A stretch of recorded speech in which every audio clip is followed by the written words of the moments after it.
يعلم هنالك گہوارا تاریک وشه پارا ہے نحمده ونستعينه ونستغفره ونؤمن به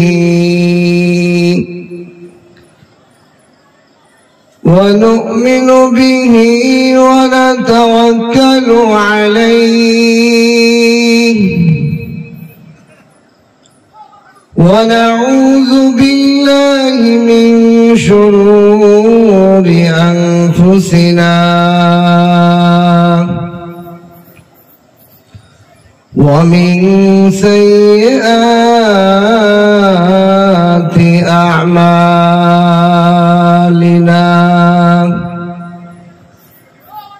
من يهده الله فلا مضل له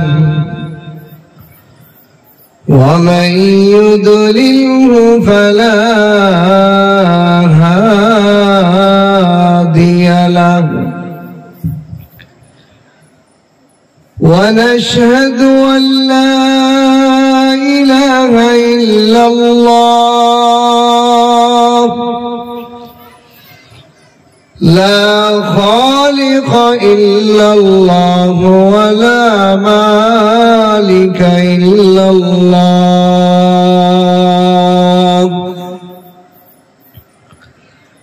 ونشهد أن سيدنا وسندنا وحبيبنا وطبيب قلوبنا ومولانا محمدا عبده ورسوله أما بعد فأعوذ بالله من الشيطان الرجيم بسم الله الرحمن الرحيم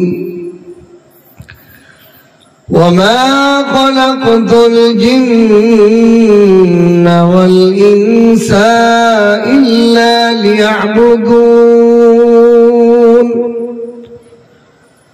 وقال النبي صلى الله عليه وسلم بني الإسلام على 5 شهادة أن لا إله إلا الله وإقام الصلاة وإيتاء الزكاة والحج وصوم رمضان أو كما قال عليه الصلاة والسلام بارك الله لنا ولكم في القرآن العظيم ونفعنا وإياكم بالآيات والذكر الحكيم سبحانك لا علم لنا إلا ما علمتنا إنك أنت العليم الحكيم ربي زدني علما ربي زدني علما ربي اشرح لي صدري ويسر لي أمري واحلل عقدة من لساني يفقهوا قولي यही हम सब मुसाफिर हैं यही हम सब मुसाफिर हैं वही आखिर ठिकाना, कोई आगे रवाना है, कोई पीछे रवाना। इब्तिदा में है नमाज, इम्तिहान है नमाज, मैं ये तेरी जिंदगी कद पीर मौला हक नमा। কোথায় তোমার বাড়ি গাড়ি, কোথায় তোমার ব্যাংক ব্যালেন্স, মইরা গেলে সব কিছুই হইয়া যাবে শেষ, মইরা গেলে সব কিছুই হইয়া যাবে শেষ। بلغ العلا بكماله كشف الدجى بجماله حسنت جميع خصاله صلوا عليه وآله। আল্লাহ পাকের লাখো কোটি শুকর ও সুজুদ, মহান রব্বুল আলামিন আমাদেরকে দয়া করে মায়া করে ভালোবেসে হাজারো লোকের ভিড় থেকে বাছাই করে করে এই জান্নাতের বাগান মাহফিলের ময়দানে কোরআন ও হাদিসের আলোচনার মজলিসে আমি আপনি ইচ্ছা করি না, আল্লাহ দয়া করে মায়া করে ভালোবেসে এই মজলিসে উপস্থিত হয়ে কিছু দিনই আলোচনা করা এবং শোনা আমলের নিয়তে বসার তৌফিক দান করেছেন। এই জন্য অন্তরের অন্তঃস্থল থেকে কালিমাতুশ শুকর আদায় করি আলহামদুলিল্লাহ। আল্লাহ পাকের দয়া এবং মায়া এবং তৌফিকে কোরআনে কারীমের একখানা ছোট্ট আয়াত আমি তেলাওয়াত করেছি। রাসূলুল্লাহ সাল্লাল্লাহু আলাইহি ওয়াসাল্লামের অসংখ্য হাদিস মুবারক থেকে ছোট্ট একখানা হাদিস আমি তেলাওয়াত করেছি। আল্লাহ তাআলা যেন আমাকে তৌফিক দান করেন এই আয়াত এবং হাদিসের আলোকে এমন কিছু কথা আল্লাহ আমার জবান থেকে বলার তৌফিক দান করে, বলেন আমিন। যে আমি বক্তা এবং আপনারা শ্রোতা সকলের হেদায়েতের ওসিলা হয়ে যায়, বলেন আমিন। আমরা এখানে যারা আসছি মনে মনে নিয়ত করি যে আল্লাহ আমাদের সামনে যে হুজুর আসছেন ওনার জবান থেকে এমন কথা বের করেন যে কথার বরকতে এই মজলিসটা আল্লাহ পাকের কাছে কবুল হয়ে যায়, বলেন আমিন। কারণ আমিও গায়ের জোরে কথা বলতে পারবো না, আপনারাও শুনতে পারবেন না, আল্লাহ না বলাই, ঠিক কিনা? আল্লাহ সবকিছু করতে ওয়ালা, আল্লাহর তৌফিক ছাড়া বান্দা কিছুই করতে পারে না। আর আমরা দুই চোখে যা দেখি মনে করি এইটা ভালো, এইটা ভালো, এইটা ভালো। আল্লাহ যদি বলে এটা ভালো না, ওইটা আমার জন্য বিপদ হয়ে যায়, ঠিক কিনা? আর আল্লাহ যেটাকে ভালো বলে আমি যদিও দেখি বিপদ, ওটা আমার জন্য উপকারী হয়ে যায়, ঠিক কিনা? এই জন্য আমাদেরকে শুকর আদায় করা আল্লাহ পাকের, যে আল্লাহ আমাদেরকে এরকম মজলিসের মধ্যে বসার তৌফিক দান করছেন, যে এই মজলিসের মধ্যে যদি কারো ইন্তেকালও হয়ে যায় এলাকার মানুষ বলবো লোকটা কত ভাগ্যশীল, কালকে বয়ান শুনতেছে ইন্তেকাল করছে, ঠিক কিনা? তাহলে আমরা এমন একটা সময় পার করার জন্য বসে গেছি, এই মুহূর্তে যদি মরেও যাই সারা দুনিয়ার মানুষ বলবে লোকটা ভাগ্যবান, ঠিক কিনা? এই জন্য দুনিয়ার আল্লাহ পাক যে হায়াত দিয়েছেন এই হায়াতের কদর করা, এলাকার যারা এখনো বাইরে হাঁটা চলা দোকানপাটে ঘোরাফেরা করছি, অল্প টাইম আমরা দূর থেকে আপনাদের কাছে আসছি মেহমানের সম্মানার্থে মাহফিলের প্যান্ডেলে আমরা সকলে এসে যাই। আল্লাহ হতে পারে একটা কথা আমার জীবনের মোড় ঘুরিয়ে দিতে পারে, ঠিক কিনা? একটা মজলিসের মধ্যে একজন বক্তা, কে বক্তা সেটা বড় কথা না, যদি কোনো শ্রোতার পিপাসা থাকে আল্লাহ তাআলা তার জবান থেকে এমন কথা বের করে দিতে পারেন যে পুরো মজলিসটা আল্লাহ হিদায়াতের জরিয়া দান করে দিতে পারেন, ঠিক কি না? এই জন্য আমরা খুব মনোযোগ সহকারে ধ্যানের সাথে আল্লাহর কাছে দোয়া কামনা করে করে আল্লাহ এমন কথা ওনার জবান দিয়ে বের করে দেন যে কথা আমার অন্তরকে ঘুরিয়ে দেয়।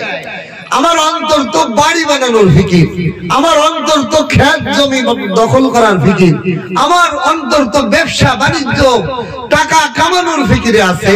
আমার এই অন্তরটাকে ঘুরিয়ে আমি মালিকের দিকে যেন করে দিতে পারি, এই তৌফিক যেন হয়ে যায়। আল্লাহ আমিন বলেন আমিন। আমি যে আয়াতখানা তেলাওয়াত করেছি এই আয়াতের শাব্দিক অর্থ তরজমা অনুবাদ আগে আমরা জানি। আল্লাহ পাক বলেন ওমা খালাকতুল জিন্না ওয়াল ইনসা ইল্লা লিয়াবুদুন।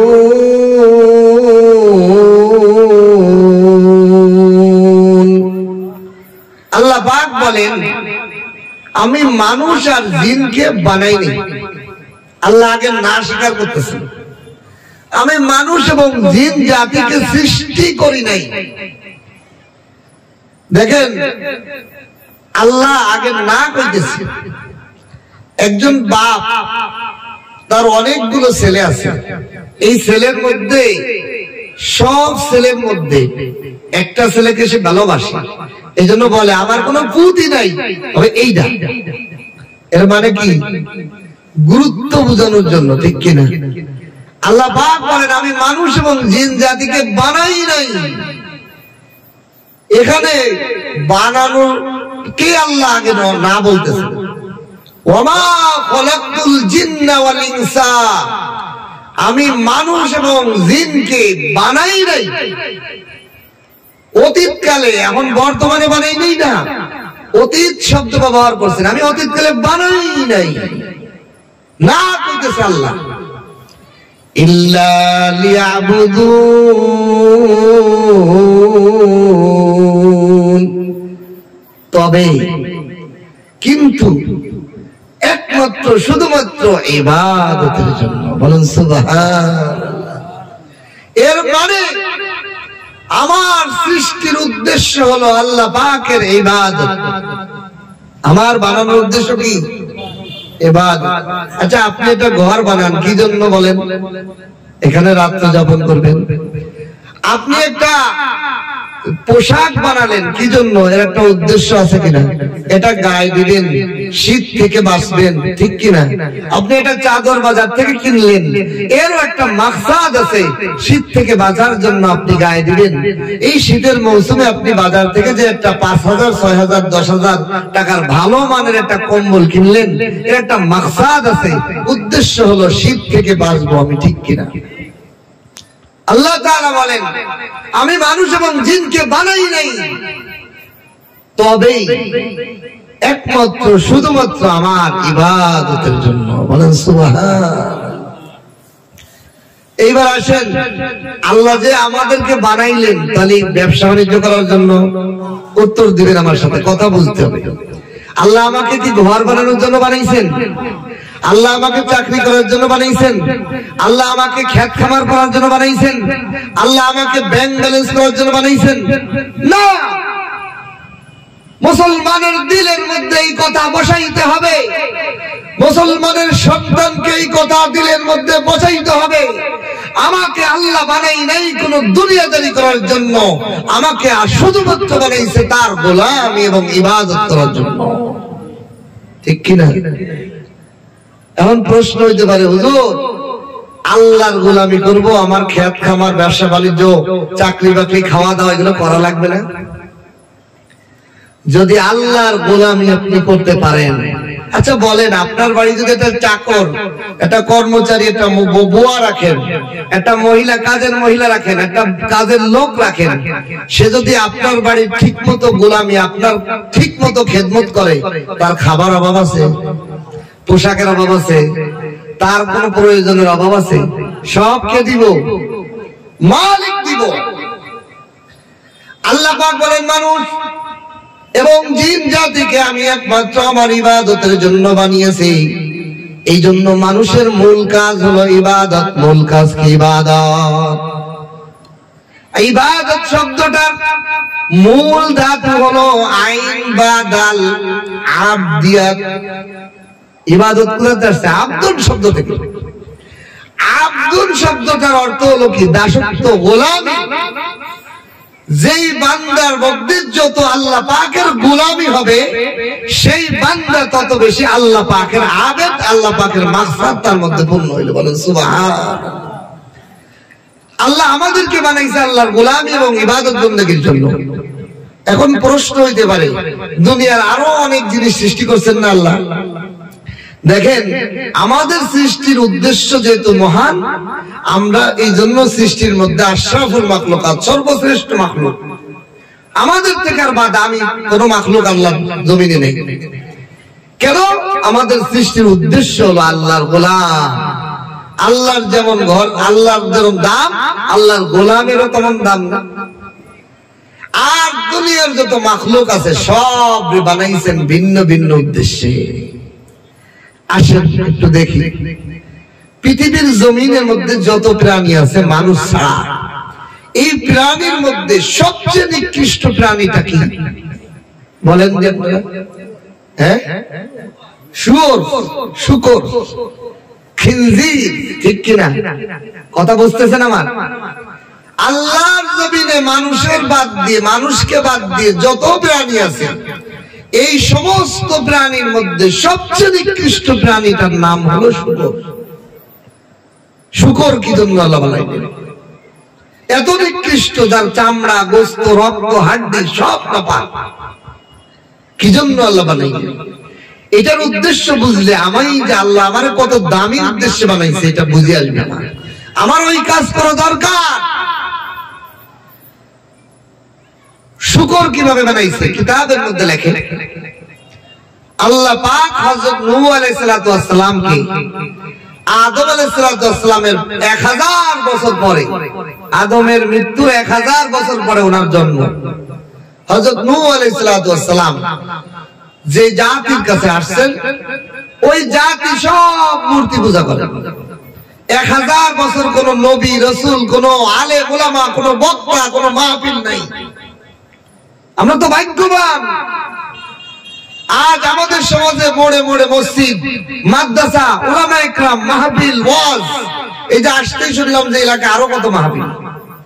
এটা আমাদের জন্য খুশ নসিব। আদম আলাইহিস সালাম থেকে নূহ আলাইহিস সালামের যুগ পর্যন্ত কোন নবী ছিল না, কোন আম্বিয়া ছিল না, কোন আলেম ছিল না। তাদেরকে আমার দাওয়াত দিয়ে ঈমান, আমল, ওয়াজ করার মতো কোন আলেম ছিলই না। এই জন্য তাদের সমস্ত উম্মতরা মূর্তি পূজার, শয়তানের আড্ডাখানা হয়ে মূর্তি পূজারী হয়ে গেছে।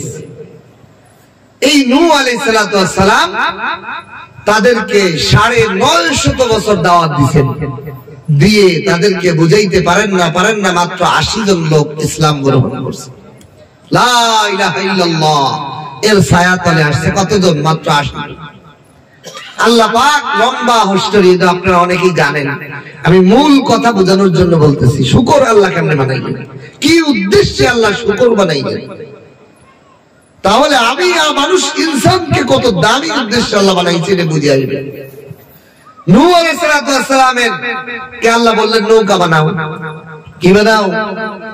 নৌকা বানাও। মরুভূমি, কোনো খাল বিল নাই, নদী নাই, নৌকা বানাও। নূহ আলাইহিস সালাম কার গোলাম? নূহ আলাইহিস সালাম তো বলতে পারতেন আল্লাহ যুক্তি দিয়ে, না তো কোনো পানি নাই, নৌকা বানাও কি লেগে? কইতে পারেন একটা অটো রিকশা বানাও, কইতে পারো একটা বাস বানাও, ট্রাক বানাও, ঠিক কিনা? শুকনো জায়গার মধ্যে তো আমি গাড়ি বানাইতে পারি, শুকনো জায়গার মধ্যে আমি নৌকা বানাবো কি লেগে? না তো পানি নাই। নূহ আলাইহিস সালাম এই প্রশ্ন করেন নাই, কেন? গোলাম যে হয় মনিবের আদেশ হইতে দেরি, তার হুকুম মানতে দেরি হয় না। নূহ আলাইহিস সালাম যুক্তির আলোকে তিনি আর কিছু বললেন না। আল্লাহ বলছেন নৌকা বানাইতে, সঙ্গে সঙ্গে কাঠমিস্ত্রি হয়ে গেলেন। নৌকা বানাইলেন। লম্বা কিচ্ছা নৌকা বানানোর পর অনেক ঘটনা ঘটলো। আল্লাহ বলল, তুমি দেখবা যখন চুলার মধ্যে থেকে বুদবুদ করে পানি উঠতেছে, তোমার এই জাতি ইসলাম গ্রহণ করে নাই, এদেরকে সমূলে আমি ধ্বংস করে দিব। তুমি তোমার ইমানদারদেরকে নিয়ে নৌকার মধ্যে উঠে যেও। তুমি তোমার সঙ্গীদেরকে, সাহাবীদেরকে নিয়ে নৌকা উঠে যেও। নৌকায় উঠে গেছেন, তুফান শুরু, সারা দুনিয়া ধ্বংস। এখন এই যে নৌকার মধ্যে 80 জন লোক, 40 জন নারী আর পুরুষ নিয়ে উঠছেন। উঠার পর নূহ আলাইহিস সালামকে আল্লাহ বলছেন, প্রত্যেক প্রাণীর জোড়া জোড়া একটা উঠাও। গরু 2টা, ছাগল 2টা, বাঘ, ভাল্লুক, হাতি, যত প্রাণী আছে সব প্রাণীর 2 জোড়াটা উঠাও। এখন নৌকার মধ্যে আপনি বলেন, আমার আপনার বাড়ির পাশে আমরা গরু পালি না, গোয়াল ঘরটা কি ঘরের পাশে রাখি না একটু দূরে? গোবরের গন্ধটা টিকা যায় না, ঠিক কিনা? এই জন্য আমরা গোয়াল ঘরটা দূরে রাখি। এখন বলেন, নূহ আলাইহিস সালামের কিস্তিতে 80 জন মানুষ, এত ধরনের প্রাণী, এরা কি নৌকার পাশে যে ইস্তেঞ্জা ছাড়তে পারবে? ওয়াশরুমের জরুরত, টয়লেটের জরুরত ছাড়তে পারবে? মানুষ না নৌকায় উঠলে পাশে বায়ে পয়সা পায়খানা করে নদীতে বাসায় দিতে পারে, প্রাণীরা তো পারে না। এই জন্য প্রাণীরা নৌকার মধ্যে লেদাইয়া পেশাব পায়খানা কইরা এমন দুর্গন্ধ বানাইতেছে, এই উম্মত আর নূহ আলাইহিস সালাম টিকতেই পারতেছে না নৌকায়। সমস্ত উম্মত বললেন, ওগো নবী, আল্লাহর কাছে দোয়া করেন, এই দুর্গন্ধের মধ্যে থাকতে পারতেছি না। নৌকার মধ্যে প্রাণীগুলো পায়খানা আবর্জনা লেদায় পেশাব করে এত নোংরা, এত দুর্গন্ধ বানিয়ে ফেলেছে, এর মধ্যে আমাদের বসবাস করা আর টেকা সহ্য করা যাচ্ছে না। নূহ আলাইহিস সালাম আল্লাহর কাছে দোয়া করলেন, ওগো আল্লাহ, আপনি একটা সমাধান করে দেন। যেহেতু গোলাম আপনার, আমি মনিবের কাছেই তো সব সমাধান চাইতে হবে, ঠিক কিনা? আমি যেহেতু আপনার গোলাম, আপনি যা বলেন তাই মানি, আপনার কাছেই আমার সমস্ত প্রয়োজন চাই। ইয়াকা না'বুদু ওয়া ইয়াকা নাস্তাঈন। আল্লাহ, আমরা আপনারই গোলাম, সমস্ত প্রয়োজনের চাওয়া টাওয়া সব আপনার কাছেই হবে। নূহ আলাইহিস সালাম আল্লাহর কাছে বললেন, আল্লাহ ব্যবস্থা করেন। আল্লাহ পাক জিবরাইলকে পাঠাইলেন, যাও ও জিবরাইল, নূহর কিস্তিতে তোরা দুর্গন্ধ প্রাণীগুলোর লেদানোর, খালি গরু না তো, ছাগল, বাঘ, সিংহ, হাতি, সব ধরনের প্রাণীর লেদানো আর পেশাব, এ তো বাঁচতে পারতেছে না, একটা ব্যবস্থা করো। যাও, কি ব্যবস্থা করবা? যাও, হাতির পেট থেকে এক প্রকার হাতির মতোই একটা প্রাণী বানাও, বের করে আনো, যেই প্রাণীটা দেখতে হাতির মতো, কিন্তু পার্থক্য হবে 2 জায়গা। হাতির মধ্যে সুর আছে, ওর মধ্যে সুর থাকবে না। হাতি দেখতে বিশাল বড়, ও হবে ছোট। সেই প্রাণীর নাম হলো শূকর। তাহলে আল্লাহ তাআলা হাতির থেকে বের করলেন, শূকরকে বানাইলেন নূহ আলাইহিস সালামের কিস্তিতে। বানানোর পর এর কাজ কি উদ্দেশ্যে বানাইলেন? এই কিস্তির মধ্যে যত প্রাণী পায়খানা আর পেশাব করছে, এই নাপাক খাইয়ে সাবার করার জন্য। এই জন্য পৃথিবীর সবচেয়ে নিকৃষ্ট নোংরা খাবার খায় শূকরে, সবচেয়ে পচা খাবার গুলো খায় শূকরে। আল্লাহ তাআলা এই জন্য ঈমানদার আর বন্ধু, আল্লাহর প্রিয় বান্দাদের জন্য শূকরের সবকিছুই হারাম করে দিয়েছে। তাহলে আজকে বুঝলেন শূকর কেন হারাম? কারণ ওরা বানাইছে নোংরা খাওয়ার জন্য, নাপাক খাওয়ার জন্য, পচা গান্দা খাওয়ার জন্য। এই জন্য কোন ঈমানদার শূকরের চর্বি, শূকরের কোন জিনিস টাকা ব্যবহার, খাওয়া কিছুই করতে পারে না। কারণ ওরা বানাইছে হাইওয়ান জানোয়ারের পাক, পচা, নাপাক পায়খানা খাওয়ার জন্য, দুনিয়ার জমিন থেকে পাক করার জন্য ওকে বানাইছে। তা আল্লাহ তাআলা শূকরকে বানাইছেন নিকৃষ্ট নাপাক খাওয়ার উদ্দেশ্যে, ঠিক কিনা?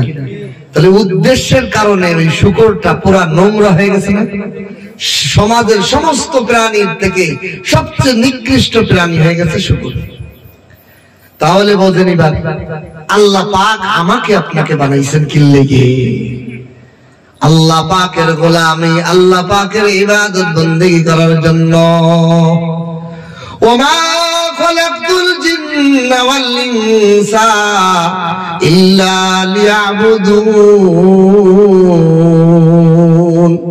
ও দুনিয়ার মানুষেরা, মানুষ এবং জিন জাতিকে আমি আল্লাহ বানিয়েছি, বানাই নাই, তবে শুধুমাত্র বানিয়েছি আমি আল্লাহর গোলামি করার জন্য।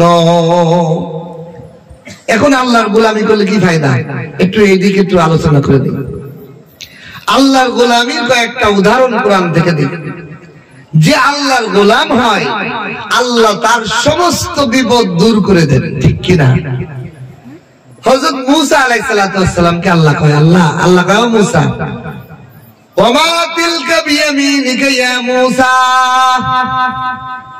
ও মূসা তোমার হাতের মধ্যে কি? ও মূসা তোমার হাতের মধ্যে কি? মূসা আলাইহিস সালাম কয় লাঠি। আল্লাহ কয়, দেখেন আল্লাহর গোলাম যে হয়, আল্লাহ কয় লাঠি মানে কি? লাঠি আমার সাহায্যকারী না? قال هي عصاي أتوكأ عليها وأهش بها على غنمي। বিভিন্ন প্রকারের উপকার করি আমি, লাঠিতে ভর দেই, লাঠিতে ছাগল চড়াই, লাঠিতে আমি বিভিন্ন প্রকার করি, লাঠিতে রাত্রিবেলা চললে কুকুর দৌড়াইতে পারি, বিভিন্ন কাজ করে না লাঠি? লাঠি উপকারী না? আল্লাহ বুঝাইলেন যে আমার গোলাম হবে, আল্লাহ বুঝাইলেন যে আমার গোলাম হবে, সে একমাত্র আমি মনিবের পর আস্থা রাখবে, আর কিছুর পর আস্থা রাখবে না। এই জন্য মূসা আলাইহিস সালামকে একটা পরীক্ষা নিলেন। ও মূসা, সবক দিতেছেন, তোমার হাতের মধ্যে কি? কয় লাঠি। এই মূসা আলাইহিস সালাম অনেক লম্বা, ওই যে কি খালি? কয় লাঠি। খালি লাঠি তো কইলে হয়ে যায়, আল্লাহ এটা লাঠি না, লাঠি এটার ভর দেই, এটাতে আমি ছাগল চড়াই, এটাতে আমি পাতা পাড়ি, এটাতে আমি শত্রুর মোকাবেলা করি, এটাতে আমি সিংহ প্রাণীকে দাবড়াই, বিভিন্ন কাজ আমি করি। আল্লাহ কয় না, তুমি মনে করতেছো এই লাঠি তোমার উপকারী, এই লাঠিটা একটু ফেলে দাও, জমিনের মধ্যে একটু লাঠিটা ফেলে দাও। যেই ফেলে দিছে বিশাল এক সাপ হয়ে গেছে। আচ্ছা বলেন, আমাদের দৃষ্টিতে লাঠিটা আমাদের উপকারী না?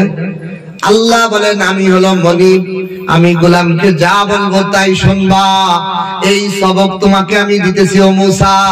তুমি মনে করতেছো লাঠি উপকারী, আরে না না না, লাঠিটা তাড়াতাড়ি ফেলাও, এই লাঠিটাই তোমার জন্য, তোমার জীবন শেষ করে দেওয়ার জন্য একটা বিষাক্ত সাপ হইয়া গেল।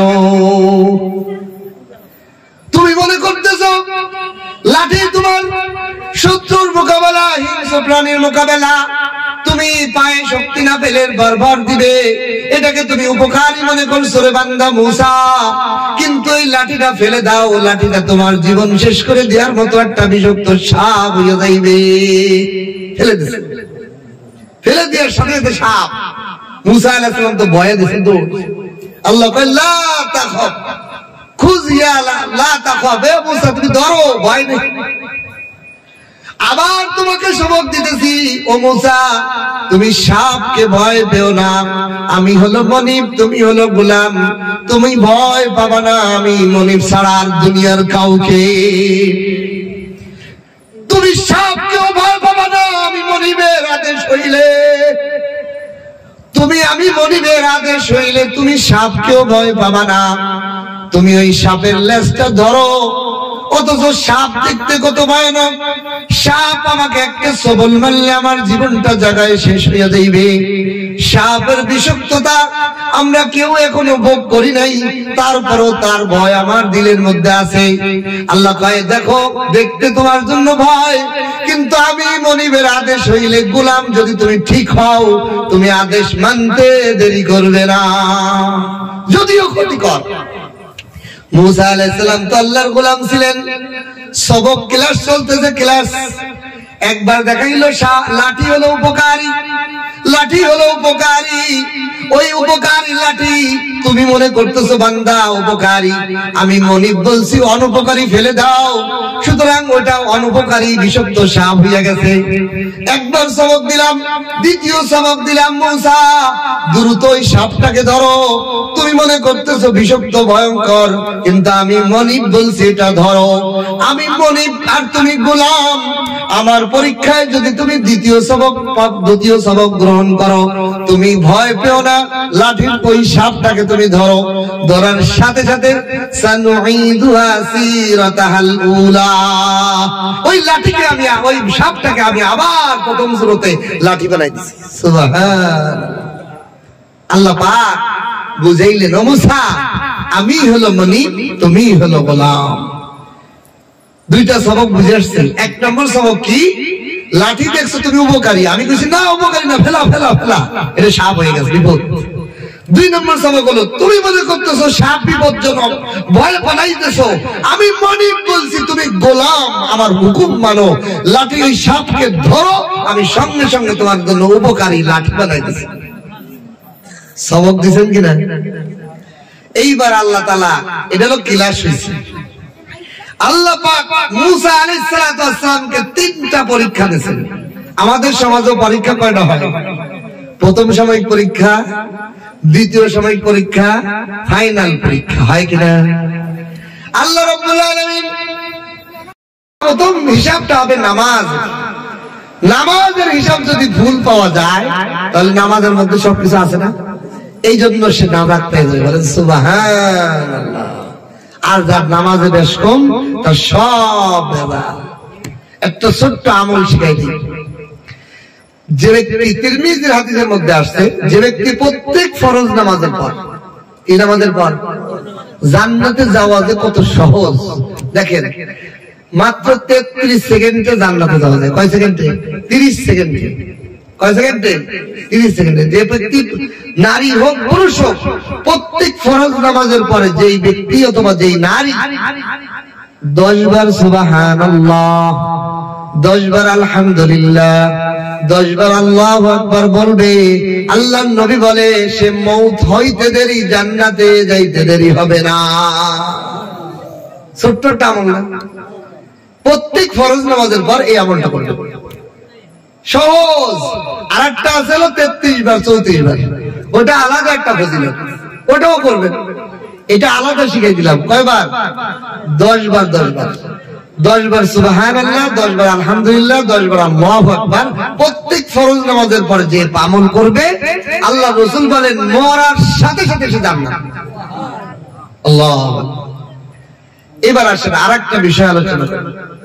কিতাবের মধ্যে লেখে আল্লাহ পাক রব্বুল আলামিন কোরআনে কারীমের আয়াতের মধ্যে বলেন, আনফিকু মিম্মা রাযাকনাহুম, হে আমার বান্দারা তোমরা দান খয়রাত করো আমি আল্লাহর রিজিক দিয়া থেকে, রিজিক যা দিছি তার থেকে। আল্লাহ কোন আয়াতে বলে নাই তোমার টাকা দাও। কার টাকা দাও? তোমার পকেটের টাকা দাও। কইছে কি না, আমি যে তোমার টাকা দিছি না, ওহেনতে দাও।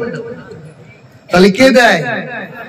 আমার আপনার কাছে যত টাকা পয়সা আছে এটা কার দেওয়া? আল্লাহর দেওয়া।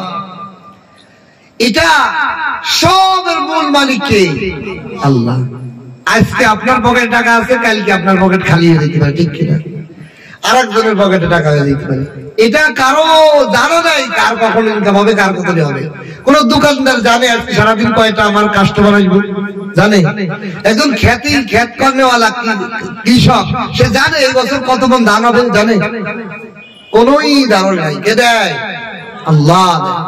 আল্লাহ বলেন আমার দেয়ারি দিক থেকে দান করো, আমি তোমাকে বরকত দিব। তাহলে কেমন বরকত দেয় দানে, এটা গল্প শোনা দরকার কিনা? কোরআন থেকে একটা গল্প শুনেন।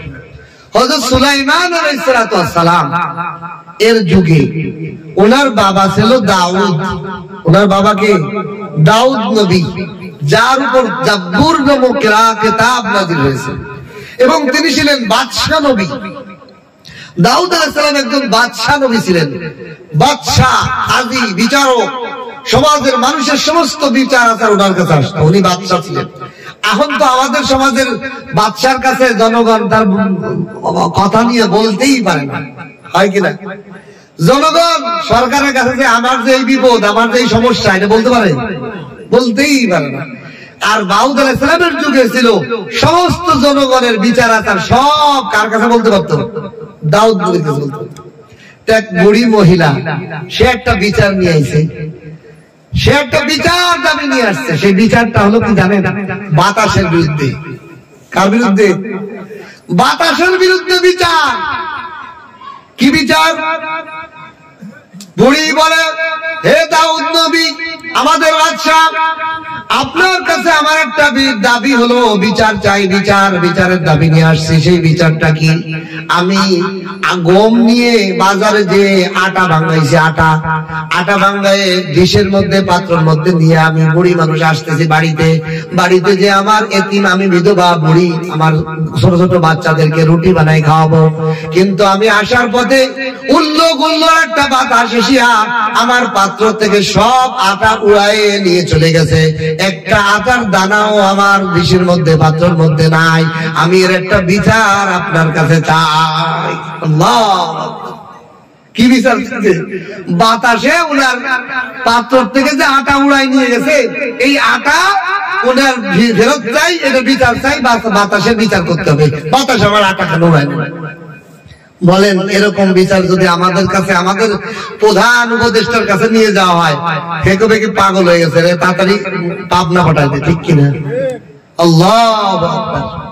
দাউদ নবী বললেন, ঠিক আছে, বাতাসের তো বিচার করা যায় না, বাতাস তো উড়াই নিয়ে গেছে, ঠিক আছে, তোমার কয় কেজি আটা ছিল? কয় 2 কেজি। নাও, তোমার 5 কেজি আটা রাষ্ট্রীয় তহবিল থেকে তোমাকে দিয়ে দিলাম, নাও তুমি 5 কেজি আটা নিয়ে বাড়ি চলে যাও। ফিরে আসতেছে দরবার থেকে, পথিমধ্যে দেখা হয়েছে পুত্র সুলাইমান আলাইহিস সালামের সাথে। যেইসা বাটা, যেইসা বাপ ওইসা বেটা। সুলাইমান বুড়িমা কোথায় গেছিলে? কয়, তোমার বাবার কাছে বাতাসের বিরুদ্ধে নালিশ নিয়ে গেছিলাম, তোমার আব্বা বিচার তো করলোই না, আমার আরো 2 কেজি টাকা 5 কেজি আটা দিয়ে বিদায় করে দিয়েছে, বিচারই করে নাই। তোমার আব্বা কিসের বাচ্চা? ঠিকই তো কইছো, চলো আমার সাথে, বিচার না করা পর্যন্ত আটা নিয়ে তুমি বাড়ি দেবে না, চলো বিচার করেই।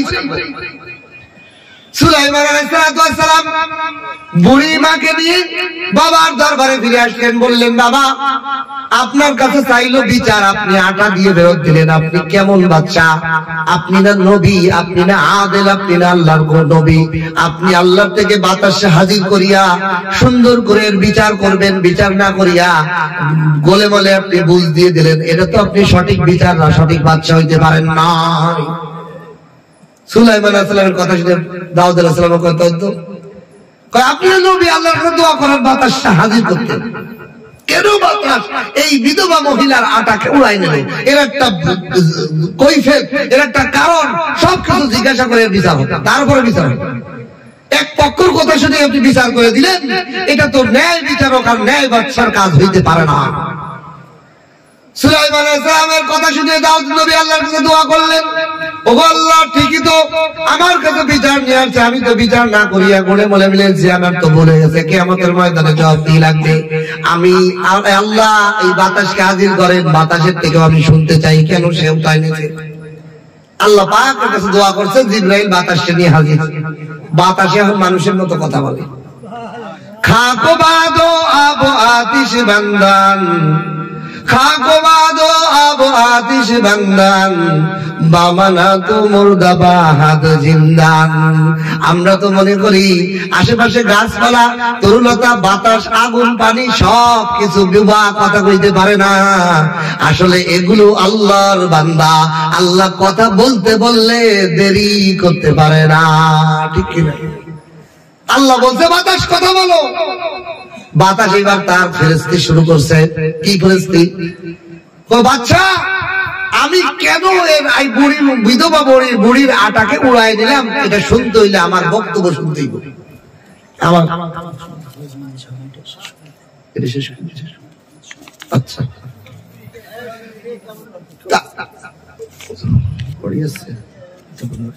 এখন মুসা আলাইহিস সালাম, সুলাইমান আলাইহিস সালামের সামনে আর দাউদ আলাইহিস সালাম বুড়ি বাতাস এখন ফিরস্তি শুরু করছে। কি ফিরস্তি? আমি তো একা আমার গতিতে চলি না, আমি তো মালিকের গতিতে চলি, আমি তো আল্লাহর গোলাম, আল্লাহর আদেশ হয়েছে, তাই বুড়িমার আটা উড়াই নিয়ে গেছি। কি কাজ করছি শোনেন এবার ঘটনা। এই আটাগুলোকে আমি উড়াই নিয়েছি কেন? সাগরের মধ্যে একদল সব ব্যবসায়ী তারা বিশাল একটা মালের ভান্ডার নিয়ে জাহাজে করে এক দেশ থেকে আরেক দেশে যাচ্ছে। তারা সব আল্লাহর গোলাম, তারা সব ভালো মানুষ, তারা ভালো ব্যবসায়ী। কিন্তু সাগরের মধ্যে তুফান উঠছে। তুফান ওঠার কারণে সাগরের এই জাহাজের তলার মধ্যে একটা ছিদ্র হইয়া গেছে। ছিদ্র হইয়া পানি ঢোকা শুরু হচ্ছে। কিছুক্ষণের মধ্যে পানি ঢুকিয়া জাহাজও ডুববে, মালও ডুববে, তারাও হাবুডুবু খেয়ে মারা যাবে। সঙ্গে সঙ্গে এই লোকগুলো আল্লাহর কাছে মান্নত করছে, আল্লাহ আমাদের জানের মোকাবেলায় এই সব মালকে আমরা সদকা করে দেব। যদি আমাদের জানকে এবং এই জাহাজকে এবং মালকে আপনি কুদরতি ভাবে এই ডুবা থেকে বাঁচান, তাহলে আমাদের যত ব্যবসায়ী মাল আছে সব গরিব মিসকিনদের মধ্যে আমরা বিলি করে দেব। মান্নত করে বলছে। আল্লাহ পাক তাদের মান্নত গ্রহণ করছে। গ্রহণ করে আমি বাতাসকে আদেশ করছো, বাতাস যাও এই বুড়িমার আটাকে উড়াই নিয়া সাগরের মধ্যে বাতাসে বাতাসে ঘুরায় ঘুরায় সেনা ওই জাহাজের তলের যেখানে তক্তা ফেটে গেছে, যেখানে ফুটা হয়ে গেছে, ওইখানে আটার একটা আঠা লাগাই দাও। সুবহানাল্লাহ। লাগাই দেওয়ার কারণে ওই জাহাজ ডোবে নাই। সুলাইমান আলাইহিস সালাম কয়, ও বাতাস, তুমি যে মিথ্যা কইতেছো না সত্যি কইতেছো, এরকম ঘটনা যাচাই করতে হবে না? কয় আপনারা খবর নিয়ে দেখেন, আপনাকে বন্দরেতেই কাফেলারা এসে জাহাজ ভিড়াইছে। এমন মুহূর্তে পুলিশ বাহিনী পাঠাবে যে যাও তদন্ত করতে। এই মুহূর্তেই ওই কাফেলারা সমস্ত মাল নিয়ে দাউদ নবীর দরবারে হাজিরে বলতেছে, আমরা এরকম একটা মান্নত করছিলাম, এই মালগুলো গরিব মিসকিনের মধ্যে বিলি করে দিব, কিন্তু আমরা তো গরিব মিসকিনদের চিনি না, এই দেশের কোনটা গরিব কোনটা ধনী এটা তো আমরা চিনি না, এই জন্য বাদশা আপনার কাছে আনছে, আপনি গরিব মিসকিনদের বন্টন করে দিবেন। সুবহানাল্লাহ। সুলাইমান আলাইহিস সালাম কয়, বাবা তাহলে এই মুড়ির আটা দিয়া এই কাফেলার এই জাহাজের সমস্ত বণিকদের সমস্ত মাল তাদের জান বেঁচে গেছে, তাহলে বিচার যদি করতেই হয় কোন গরিব মিসকিন দরকার নাই, এই জাহাজের সমস্ত মাল এই বুড়ি পাবে। বিচার কে পাবে? এই বুড়ি পাবে। এই বুড়ি মা সমস্ত মালের মালিক হবে। এখন বুড়ি তো খুশিতে আট খান, 2 কেজি আটা দিয়ে কোটি কোটি টাকার মালের মালিক হয়ে গেছে। সুবহানাল্লাহ। বুড়ি আনন্দে বের হয়ে যাবে। এই মুহূর্তে সুলাইমান আলাইহিস সালাম বলেন, ও বুড়িমা, এইবার তুমি বলো তুমি কি ভালো কাজ করছো যে তোমার 2 কেজি আটার বিনিময়ে আল্লাহ তোমাকে এরকম কোটি কোটি টাকার মালের মালিক বানাইলো, এর পিছনের ঘটনাটা একটু শোনাও। এইবার বুড়ি তার বয়ান শুরু করলো। বুড়ি বলে, ও সুলাইমান বাদশা শোনো, সুলাইমান রাজপুত্র শোনো, আমিও একটা ভালো কাজ করছি। কি করছো? কয়, আমি আমার এতিম বাচ্চাদেরকে নিয়ে আটা দিয়ে তাদের জন্য একটা একটা রুটি, আমার জন্য একটা একটা রুটি বানাইছি। আমরা যখন খানা খাইতে বসছি তখন আল্লাহর এক ফকির বান্দা, মিসকিন বান্দা হাত দিছে, আল্লাহর রাস্তায় কিছু সাহায্য করো, আমি 3 দিন ক্ষুধার্ত, আল্লাহর রাস্তায় আমাকে কিছু খাবার দাও, আমি 3 দিন ক্ষুধার্ত। একজন ভিখারি আমার কাছে হাত দিছে, আমি আমার পুত্রদের রুটি তাদেরকে খাওয়াই দিছি, কিন্তু আমার ভাগের রুটিটা আমি ওই ফকিরকে দান করে দিয়েছি। সুবহানাল্লাহ। দান করে দেওয়ার সাথে সাথে ফকির বাবা আমার লেগে বহু দোয়া করছে, আল্লাহ বুড়িমাকে কোটিপতি বানাই দেন, ধনী বানাই দেন, অনেক কিছু করে দেন। এখন আমি এই খুশি হইয়া আমি কইছি, বাবা আপনার 3 দিন আপনি ক্ষুধার্ত কতদিন? 3 দিন। একটা রুটি তো পেটের কোণার মধ্যে পড়ে থাকবে। আপনি যে এত সুন্দর দোয়া করলেন আমার লাগি, আমার তৃপ্তি হচ্ছে না আপনাকে একটা রুটি খাওয়াই। আপনি যদি দয়া করে আমার ঘরের বারান্দায় একটু বসেন, আমি আমার ঘরে আরো গম আছে, এই গম গুলো বাজারে যে ভেঙে এনে আপনারে আরো 10টা রুটি খাওয়াইতে চাই। ফকির রে বসাই তুই, আমি এই যে বাজারে আসছি, বাজারে আসার সাথে সাথে বাজার থেকে আটা ভাঙায় নিয়ে যখনই যাইতেছিলাম তখনই এই ঘটনা ঘটছে। সুলাইমান আলাইহিস সালাম ডাক দিয়ে বলেন, ও বুড়ি, আসল রহস্য তো এখানেই, তুমি দান করবা 1, আমার মালিক দেবে কোটি কোটি কোটি। সুবহানাল্লাহ। এই জন্য আমরা দান করতে রাজি আছি ইনশাআল্লাহ। আমরা সবাই 2টা হাত উঠাই। সবার পকেটে যে যা পারি সবাই অংশগ্রহণ করার জন্য দুই পকেটে হাত দিই, একটু সবাই মিলে দান করার জন্য। আমিও দিতেছি, সবাই এই মহিলা মাদ্রাসার জন্য সবাই কিছু দান করার জন্য শরীক হই আমরা। আল্লাহু আকবার, আল্লাহু আকবার। দ্বীনের কাজের জন্য আমরা সবাই শরীক হই। এনে কিছু লোক ভাই দাঁড়ায় যান, যুবক ভাইরা কয়েকজন দাঁড়ায় যান, সবাই আমরা অংশগ্রহণ করি। মা বোনেরা যারা প্যান্ডেল আছে বিভিন্ন ভিতরে, তারাও সবাই একটু অংশগ্রহণ করি। আল্লাহ পাক যদি ওই সুলাইমান আলাইহিস সালামের বুড়িকে কোটি কোটি টাকার মালিক বানাইতে পারে, আল্লাহ আমাদেরকে বানাইতে পারেন না? এই জন্য আমরা সকলে দানের খাতায় নাম লেখানোর চেষ্টা করি, সকলে দেওয়ার চেষ্টা করি, জান দিয়ে মাল দিয়ে এই মাদ্রাসাটাকে উন্নত করার জন্য আমরা সকলে চেষ্টা করব। আল্লাহ আমাদের সবাইকে তৌফিক দান করে বলেন আমিন। ওয়া আখিরু দাওয়ানা আলহামদুলিল্লাহি রাব্বিল আলামিন। জি জি, সবাই দেওয়ার চেষ্টা করি, কেউ মাহরুম যাব না ভাই, কেউ মাহরুম যাব না। 5 টাকা 10 টাকা যা পারি সবাই দিবে। এই মাদ্রাসার জন্য, এই দ্বীনি কেন্দ্রের জন্য, এই প্রতিষ্ঠানের জন্য। এখানে একজন মেয়ের ছাত্রী যদি আব্দুল কাদের জিলানীর মার মতো হয়ে যায়, তার সব আমরা সবাই পাবো না? এই জন্য এই সমস্ত দ্বীনি কেন্দ্রে আমরা শুধু আজকে না, সবসময় জন্য সাহায্য করবো। আমরা বাসায় লাউ ধরছে, একটা লাউ এনে দিবেন। আমরা বাসায় একটা নারকেল ধরছে, ডাব ধরছে, সুপারি ধরছে, দান করবেন মাদ্রাসা। যার যা অ্যাবিলিটি আছে, আপনার বাসায় মুরগি ডিম পারছে, একটা 2টা ডিম মাদ্রাসা দিয়ে দেবেন, দান করবেন। যত দান ঢুকাইবেন আপনার পরিবারের মধ্যে তত বরকত ঢুকতে থাকবে। বলেন সুবহান। আল্লাহ পাক আমাদের সকলকে তৌফিক দান করে বলেন আমিন।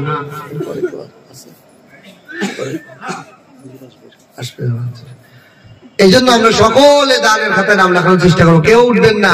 আমাদের প্রধান অতিথি আছেন, দোয়া করবেন, আলোচনা করবেন। অনেক দূর থেকে আসছে, আপনাদের এলাকার মেহমানকে রেখে মেজবান যদি বাড়ি চলে যায়, এটা খারাপ দেখা যায়। এই জন্য আমরা সবাই বলবো ইনশাল্লাহ, এক এক আলেমের কাছে এক এক রকমের নূর, এক এক রকমের বয়ান, এক এক রকমের হিদায়াতের কথা। আমরা যদি এই খোরাক না নিয়ে যাই, তাহলে আমরা মাহরুম হয়ে যাবো। এই জন্য আমরা সকলে বসি ইনশাল্লাহ। উঠানো হয়েছে, যারা উঠানো হয়েছে সবাই প্যান্ডেলে নিয়ে আসেন, প্যান্ডেলের দিক দিয়ে আসেন, সবাই জমা দেন ইনশাল্লাহ। কেউ আমরা উঠে না যাই, দোয়া করে যাব। এতক্ষণ কষ্ট করেছিলি, আর একজন আলোচক আছে, আলোচনা করে দোয়া করবে। আমরা কেউ উঠে না যাই। কত রাতে তো কত আড্ডায়, কত বিভাবে আমরা কাটাই, ঠিক কিনা? একটা রাত আলেমদের সাথে কাটাইতে পারা কত ভাগ্যবান না? আজ যদি নবী থাকতো, নবীকে ফেলে রেখে আমরা কেউ যেতে পারতাম? বলেন, আমাদের এখানে নবী আসছে, এই নবীকে রেখে আমার বাড়িতে আলোচনা চলে যাবো, এরকম হলো? সে কি আর উম্মত থাকতে পারবো? এখন তো নবী নেই, নবীর ওয়ারিস উলামায়ে কেরাম আসছেন, কত দূর দূর থেকে সফর করে আসছেন। তাদের জন্য আমরা একটু আজকে ধৈর্য ধরে বয়ান শুনে, মোনাজাত করে, দোয়া করে, তারপরে আমরা সুন্দর করে বিদায় নেব। আল্লাহ পাক আমাদের সকলকে তৌফিক দান করে বলেন আমিন।